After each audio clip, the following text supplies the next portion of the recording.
যেটা আমার মনে হচ্ছে যে এইটা কিন্তু একটা ট্রেল অফ ইভেন্টের একটা অংশ।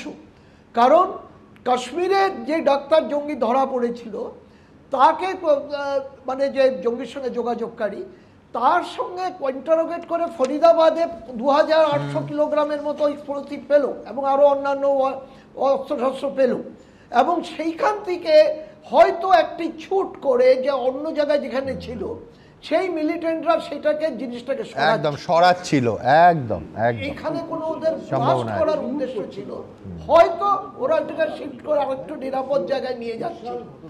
এবং হরিয়ানা নাম্বারের গাড়ি যদি বলছেন, আপনি দিল্লিতে গেলে দেখবেন দিল্লির গাড়ির প্রায় 60-70% হরিয়ানা নাম্বার, ইউপির নাম্বার এবং দিল্লির নাম্বার।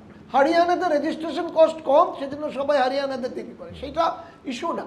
কিন্তু এই যে গাড়িটাদের মধ্যে বিস্ফোরণটা ঘটলো, এবং আমি এই ব্যাপারে একমত যে যদি কোনো ফিদাইন অ্যাটাক হতো, যে মানে যারা নাকি সুইসাইড স্কোয়াড, তাহলে ওই একজন গিয়ে একটা আরও বড় আকারের টার্গেটে ওরা মারত, কিন্তু সেইটা হয়নি, সেখানে দুজন যাচ্ছে।